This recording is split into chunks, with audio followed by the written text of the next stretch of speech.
guys, Danny here. I forgot my headphones, but I hope that you can hear me okay.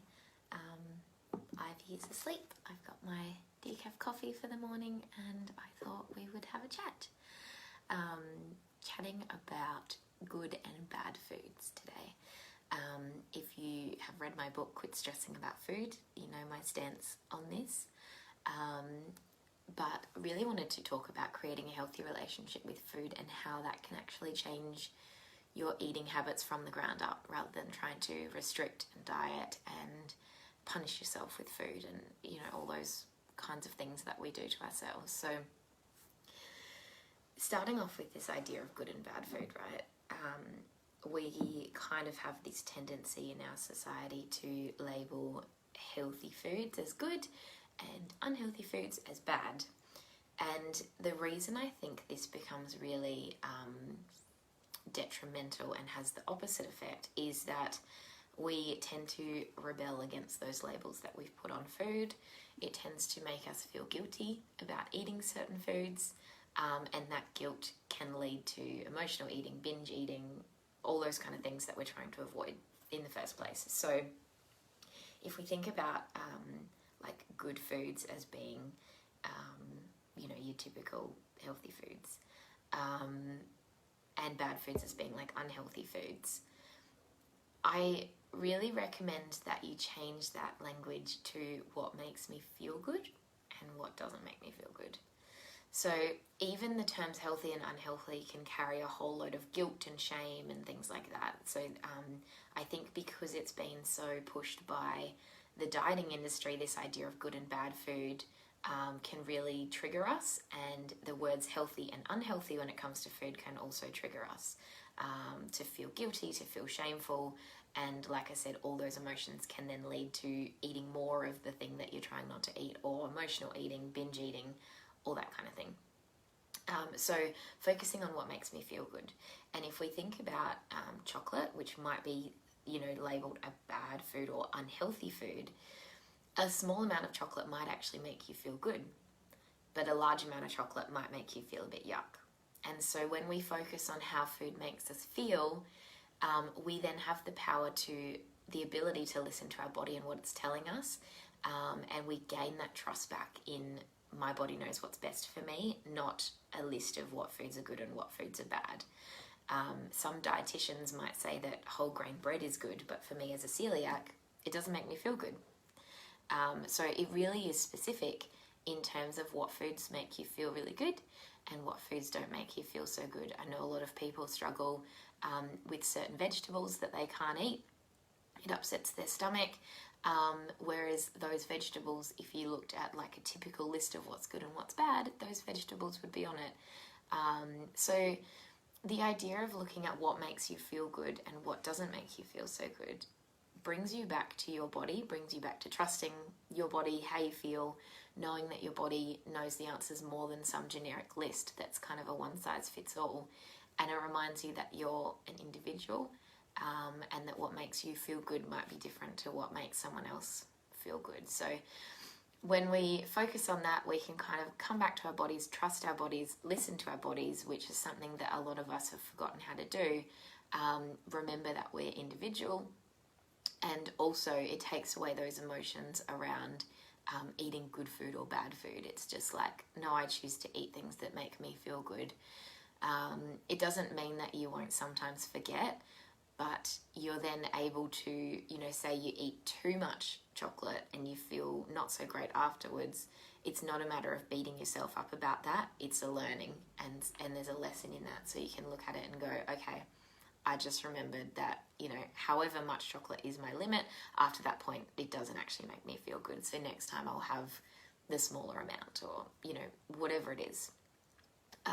So it really helps to take those emotions out of eating. It helps take that emotional charge away from eating, and then you can just start to eat food that makes your body feel good, is good for your health, but without focusing on, am I being healthy or unhealthy? It's just like, no, this food makes me feel good and that food doesn't, or that amount of that food doesn't.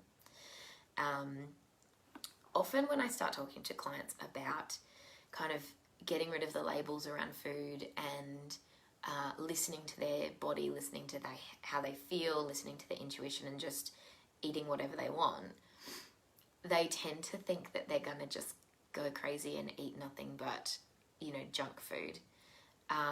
But what actually happens is it's a learning process of learning what feels good for your body and what doesn't. And so when we start this, I guess you could call it intuitive eating, where you are taking away the labels around food, you're taking away any restrictions, aside from like medical stuff, obviously. And you're taking away like that dieting, calorie counting, all that stuff. When you start to take that away from food and you start to enjoy food for how it makes you feel, it can be really scary to just let loose. Like, you're worried that you're just going to eat all the stuff that you've been trying not to eat for years. But what actually happens when you start getting rid of those labels and restrictions and rules around food is that you strengthen that connection with your body, and you start to learn what does feel good for your body, what doesn't feel good for your body, and you start to focus on your body as, I guess, like feeling healthy, feeling vibrant, feeling energetic. And the dieting industry kind of teaches us that we can't trust ourselves. So intuitive eating is the opposite of that. It's all about learning to trust yourself. And it takes practice, but you can get there, and it's so much more freeing to be able to trust your body and how you feel in your body, rather than this set of rules that you have to follow and stick to. And if you don't, then you're bad, or, you're failing, or whatever the dieting industry tells you. So this is why it can be really beneficial to get rid of those rules around eating, stop calling food good and bad, and focus on how it feels in your body, and just step by step, day by day, start to learn how to trust your body, listen to your body's signals. If you're feeling bloated, if you have a headache, if you feel tired after a certain meal or certain food, listening to all those signals and kind of just piecing together what feels good for your body and what doesn't. And this can change as well. It's a constant practice of just listening to your body, knowing what healthy feels like for you, knowing how it feels when you feel really good in your body, and then recognizing anything that's the opposite to that, so that you can start to recognize what might have caused that, and how you can kind of get back to feeling really good in your body. So in terms of like kind of letting go of restriction and letting go of rules and stuff like that, for so many of us, when we say you're on a diet and it says you can't have carbs and sugar, when you give in to those cravings and you have that carbs and sugar, part of that is actually rebelling against the rules that you've put on yourself. So, and you'll normally eat a huge amount of it because it's like, oh, well, I've had one cookie now, so I'll just eat the whole packet because I'm being bad anyway, right? So when you take away the rules and the restriction and the, dieting guidelines or whatever it was, you actually don't have that thing to rebel against. So you can have a cookie without feeling bad about it. And when you don't have that guilt and shame and all those emotions come up around cookies, then you're able to listen to your body and know how many cookies you want, you need, you feel good, like still allow you to feel good in your body. So often when we have that guilt and shame around eating foods, it's like a little guilt monster sitting on your shoulder, and it's like all of those feelings make you eat more of the thing. So when you're able to get rid of those emotions, rid of those triggers around food, you're able to just enjoy it for what it is, listen to your body, and trust that you will stop when you've had enough. And it sounds completely foreign to someone that's done the opposite of that their entire life.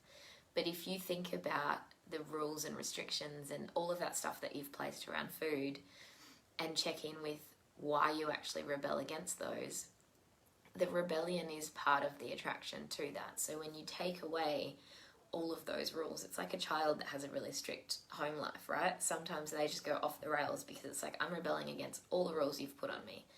And we do the same thing to ourselves with food. So I know it sounds really scary, and it can feel really scary when you first start out. And sometimes there may be times that you're just like, oh, well, I'm allowed to eat whatever I want, so I will. But you will come to a place where you just know how to listen to your body, how to trust your body, and how to truly enjoy food without all of those emotions tied into it.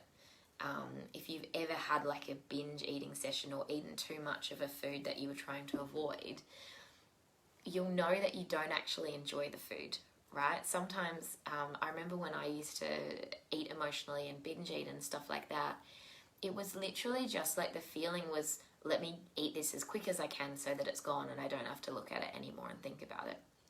And so I wasn't actually enjoying whatever I was eating. I was just trying to shove those feelings, that guilt, that shame, whatever it was, I was just trying to shove those feelings down so I didn't have to think about them anymore. But I wasn't actually enjoying the food. So when you can have those same foods but in a smaller amount without the emotional attachment, you can actually enjoy that food and still feel good afterwards if that food is something that makes you feel good. So if you haven't read my book, Quit Stressing About Food, it's on Amazon and every bookstore. The e-version of it is sometimes on sale for like $1.50, or you can get the printed version sent to you. But it really does dig into why we need to get rid of the labels around food, why we need to learn to trust our bodies, connect with our bodies, respect our individuality, and get rid of these emotional attachments that we have to food, whether it's good or bad food, healthy, unhealthy, and just changing the way we talk about and think about food. So not calling it good and bad, but also not calling ourselves, good or bad depending on what food we're eating. Sometimes we personify that and it's like, oh no, I'm being good, I won't have any of that food. Oh yeah, I'm being bad this weekend, let's do it. So it really can help to get rid of those labels, and in turn that takes away that emotional attachment to food.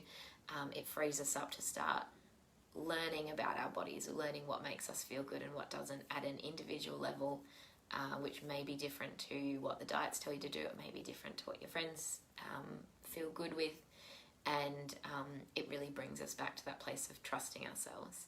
And like anything I ever talk about, it's always a process, right? It's like learning how to do something new while also unlearning years and years of programming and conditioning that tells you to do things a certain way, like dieting and restriction and feeling bad about eating certain foods. So you have to unlearn all of that stuff while also learning these other things. And so it's just step by step.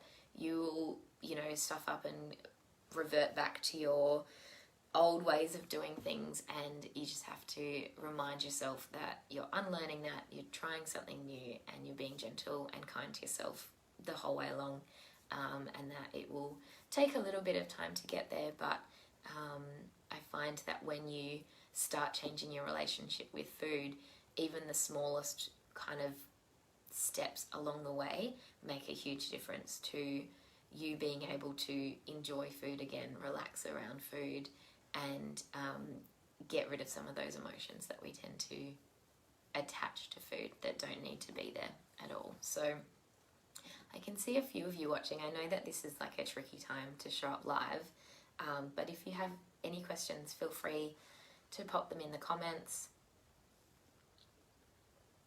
If you're watching the replay, drop me a comment and we can kind of keep the conversation going after. But yeah, I hope this has made sense. I'll put a link for my book in the comments. If this is something that you know that you need to work on, my book is a really super easy read. There's some action steps in there. Every chapter finishes with an action step for you to get that momentum going and start creating change. And it delves into body image and self-care and a whole bunch of things, but it really is about changing your relationship with food as a foundation. So yeah, I think that covers everything I wanted to say on that. Let's do a card. This one. So often in my client sessions, a card will come up, and I use the kinesiology testing to guide, first of all, which deck we need. I have a bunch of different options, and then the right card comes out of the deck. So So this card is from one of the Archangel decks, Archangel Michael, and the card is Let Go of Fear Now. And this card is really just reminding you on the topic of, you know, trusting yourself with food and taking away those labels. This card is really just saying you don't need to be afraid of letting go of the rules around food. And you can trust that even though it might start off rocky and even though it might feel really weird when you first start out, that you can actually get to a point where you feel free with food. I think that's the end goal. It was for me when I went through my own journey, and that is the end goal of so many of my clients, is like just feeling free with food, just being able to enjoy it again. Food is such a big part of our, you know, community. It brings us together. We sit around the table and enjoy food, and when you can take away all that emotional garbage that comes up with food and actually just enjoy food, trust yourself to enjoy the food, to eat what feels right for you, in the amount that feels right for you, when you can let go of all that other stuff and just be present with the food that you're enjoying, with the people that are around you, when you don't have to avoid social situations and things like that because you're stressed about food, it really does free you up to enjoy life a lot more. So that card again, let go of fear. It feels a bit weird when you first start out. You've been doing the opposite for, you know, probably your whole life. So yes, it will feel weird when you start out. Yes, it will feel weird when you don't have those rules around food. Yes, you will still feel those emotions around food until you start to unlearn those habits of attaching emotions to food. And it will probably feel weird until you get to a place or you have an incident where it works and you feel good with what you ate and you felt free and you were able to enjoy the food you were eating, the company you were with. When you just feel that freedom around food, that's when you'll realize that this is working, and those small wins give you the momentum to keep moving forward with that. So if you're just joining, the live will be available for a replay very soon, once Facebook does whatever it does in the background. But we're just talking about food and changing the way that we see food so that we can start to enjoy it and not miss out on